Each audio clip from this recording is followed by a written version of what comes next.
de estas cosas que yo voy aprendiendo y esto comienza luego a producir problemas entre nosotros.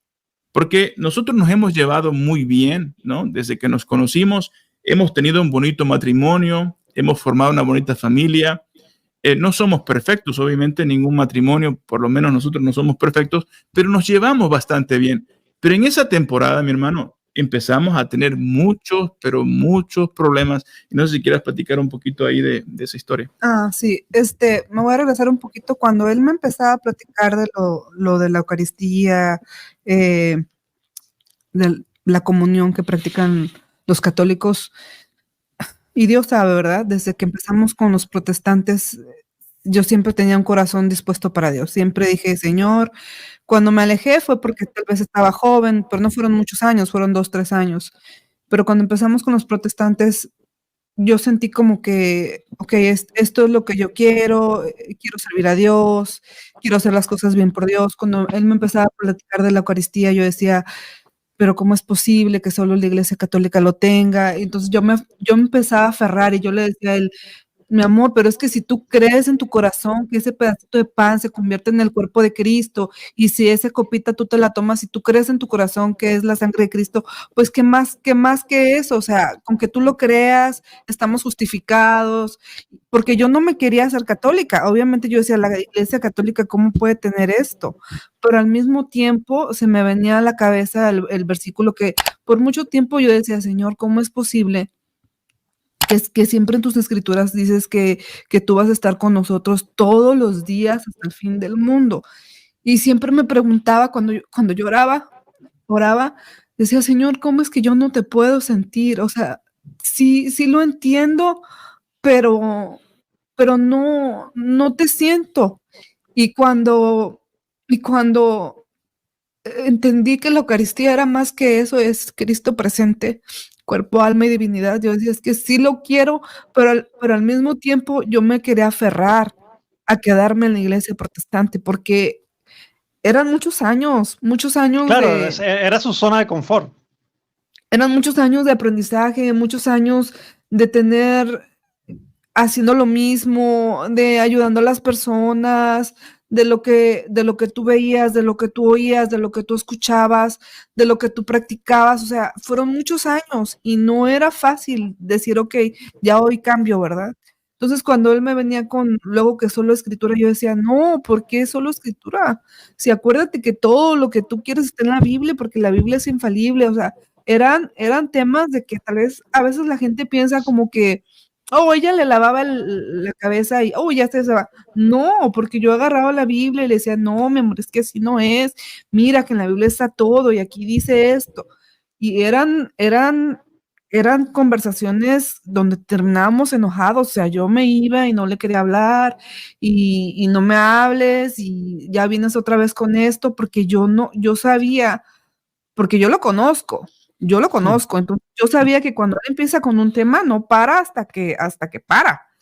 Entonces yo decía, es que yo veo mucho la insistencia de temas católicos y yo no me voy a hacer católica, porque esa iglesia católica es la ramera.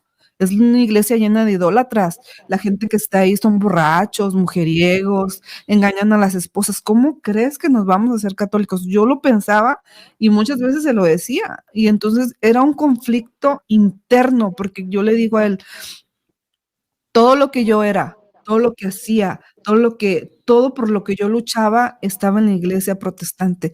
Y de repente, ese castillo que tú formas de arena, porque era de arena, venía un vientecito y se empezaba a desboronar. Para mí era como, ¿y ahora qué soy? O sea, tantos años y ahora qué soy, y estando tan bien, y se podría decir que estábamos en el momento de realización, donde teníamos personas que nos iban a apoyar en el ministerio, donde estábamos creciendo y donde teníamos, porque la última iglesia donde estuvimos teníamos el apoyo económico. Entonces yo decía, ¿y ahora qué vamos a hacer? O sea, yo no me puedo ir a una iglesia católica. Entonces era un conflicto interno sumamente difícil. Yo creo que aquí lo resumimos en una hora y media, pero fueron 2 años de una lucha constante, una lucha interna y externa, porque sabemos que el enemigo no para.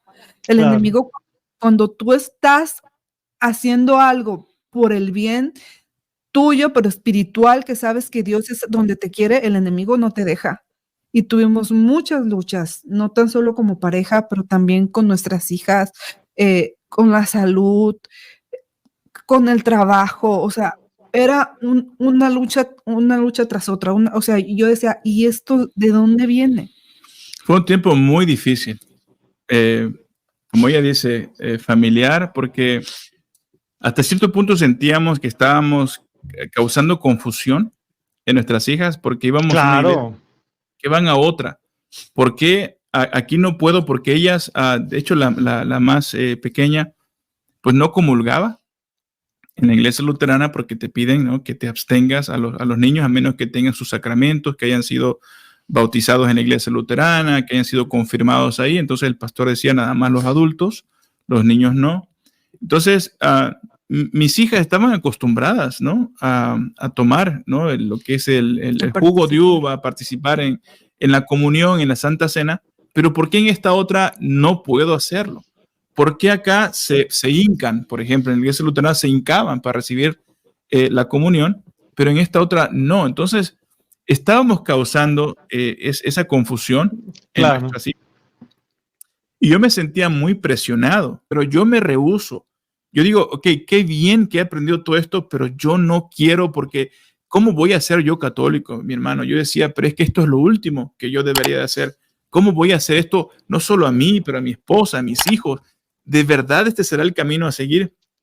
Cuando empiezo a aprender esto de la Virgen María y yo se lo comparto a mi esposa, esto fue un detonante, ¿ok? Fue un detonante para nosotros como pareja porque esto nos dividió más, nos alejó más, porque esto ya era demasiado católico y la mayoría, mis hermanos, no sé por qué, pero la mayoría de los protestantes, incluyendo nosotros, le tenemos idea a la Virgen María. Sí, La iglesia protestante ni siquiera predican de la Virgen María y mucho menos de estos temas que yo te comparto, ¿no? Todo lo contrario. Dicen ellos honrarla y amarla, pero mi hermano, hay que demostrarlo a veces con acciones más. Entonces, esto causa una división entre nosotros.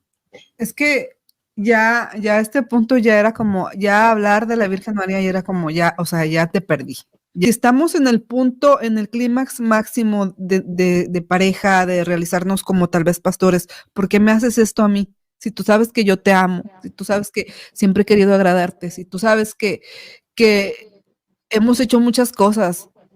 Con decirte que, bueno, estábamos contemplando más bien, quizás mi esposa estaba contemplando ya mejor separarnos. De verdad, te lo digo. wow. Sí. Así de fuerte. Sí, las personas que me conocen saben que somos muy unidos, que siempre estamos juntos, que si lo ven a él solo un día es porque obviamente le van a preguntar dónde está Erika porque siempre estamos juntos. Pero esta crisis que yo estaba pasando de verdad me hizo a mí recapitular y decir, ¿de verdad tú quieres estar con una persona que sea católica? ¿De verdad tú te quieres hacer católica? Y yo decía, no, es que no. Y yo me acuerdo de una de las ocasiones que estaba yo, porque esto era constante, entonces mi hija mayor, con la que podía todavía platicar un poquito más, porque pues obviamente ya tenía, ¿qué? 22 en aquel entonces. Yo le decía, hija, me acuerdo que estaba yo en llanto y le dije, hija, tú sabes que yo amo mucho a tu papá, pero a este punto, yo ya no puedo seguir más con él, yo me voy a divorciar de tu papá. No sé, mi hermano, yo por alguna razón dije, esta es mi última carta. Si Erika no lo entiende, no lo ve como yo lo veo, no pasa nada, voy a desistir, vamos a continuar en la iglesia protestante, quién sabe cuál, pero íbamos a seguir ahí. Entonces recuerdo que yo vi ese video, a mí me tocó ese video de cómo lo explicó él, hablando del tema de la mujer, el arca de la nueva alianza, todos esos temas. Y lo escuché y dije un día, estábamos en el carro, que habíamos regresado a la casa, en lo que es en nuestro estacionamiento, le dije a mi esposa, oye, sé que estos temas son sensibles y ya hemos pues discutido mucho por esto, pero tengo acá un video, no es muy largo, ¿será que lo vemos juntos? Entonces dice ella, bueno, pues ponlo. Y comenzamos a ver el video, ahí mismo en el auto, en el celular, y lo explicó de una manera tan bella este sacerdote, este pastor, que cuando yo la volteo a ver, como 10, 15 minutos de lo que es este video, y yo la volteo a ver y Erika estaba en lágrimas, estaba llorando. Primera vez que yo había visto a Erika llorar por el tema relacionado a la Virgen María. Y eso tocó el corazón de ella y tocó mi corazón. Y yo dije, Dios está respondiendo a la oración que yo había hecho aquel día. Y Dios tocó el corazón de Erika. Y bueno, quizás Erika pueda compartir un poquito de cómo ella recibió ese mensaje de este. Le dio a la Virgen su lugar, te explicó por qué es la reina del cielo, por qué ella es la arca de la alianza y un montón de cosas. Y cada vez que él iba hablando de ella, se me venían cosas a la cabeza y muchas veces, a veces piensas que la Virgen María, no sé, tendría 50 y tantos años cuando tuvo al Señor, ¿verdad? 40. Pero no, realmente era una niña. Cuando te pones a pensar, dices tú, era una niña de 16, 18 años tal vez. Y a pesar de que no sabía lo que le sucedía, porque ella le dijo al Señor que sí, y posiblemente no sé qué habrá pasado por su mente de haber dicho, pues yo voy a decir que sí, pero no sé si me van a apedrear, porque no sé si me van a creer que el Espíritu Santo fue el que hizo esto en mí. Y al final de cuentas ella dijo que sí. Y yo decía, Señor, si ella dijo que sí, aún no sabiendo qué es lo que venía, porque no sabía, ¿quién soy yo para estarla juzgando? Y entonces yo decía, Señor, perdóname porque muchas veces la ofendí y realmente sí, cuando tú estás con los protestantes hay tantas cosas que te ponen en la cabeza que no te permite ver más allá. Y lejos de amarla, la empiezas a odiar y empiezas a hacer un resentimiento en tu corazón y va creciendo y va creciendo y eso es lo que no te deja llegar. Y yo le decía al Señor, Señor, perdóname. Y a ella le decía, Virgencita, perdóname porque no sabía lo que hacía, porque te juzgué mal, porque muchas veces pensé que tú le quitabas la deidad a Cristo, porque pensé que tal vez tú es la que te querías llevar todo y no era así. Y luego cada vez que la persona estaba compartiendo el tema, me acordé del pasaje cuando está el Señor en la cruz y que se acuerda y que está su madre al lado y que a pesar de que está sufriendo lo que cualquier humano no podría soportar, él estaba pensando en su madre y dije, ¿quién soy yo para juzgarla? O sea, si él estando en la cruz estaba preocupado por ella y la estaba dejando con su discípulo, ¿por qué yo no la voy a querer como si fuese mi madre? Entonces son cosas que solamente Dios hace, que sé que Dios respondió las oraciones, sé que los muchos rosarios que hizo mi mamá por mí, porque mi mamá nunca dejó de pedir por mí, siempre iba al Santísimo y pedía por nosotros, nunca me trató mal. Y bueno, el próximo paso fue, creo que sí estamos listos ahora, creo que ahora sí ya tenemos un destino más claro, se aclararon las cosas y sabíamos que teníamos que ir a la Iglesia Católica. Y obviamente pues hay un proceso, ¿no? Que había que pasar Claro. Y lo que fuimos a hacer fue que en la iglesia, en la parroquia en la que todavía nos congregamos, ahí fuimos un 12 de diciembre, el Día de la Virgen de Guadalupe. Hay un evento, todas las iglesias católicas tienen esa celebración, entonces fuimos a esa iglesia y bueno, había un sacerdote, eran dos sacerdotes, pero tenemos el sacerdote principal y el asociado. Entonces yo me acerqué con el asociado pensando que él estaba un poco menos ocupado, ¿no? Y quizás me podía dar más el tiempo que yo necesitaba. Y él fue muy lindo, muy amable y inmediatamente hicimos la conexión, intercambiamos número de celular y dijo, cuando gustes, dime, vamos a comer y platicamos, nos cuentas tu historia. Entonces fue lo que yo hice, lo invité a almorzar y le platiqué, ¿no? Esta historia, quizás de manera más breve, resumida.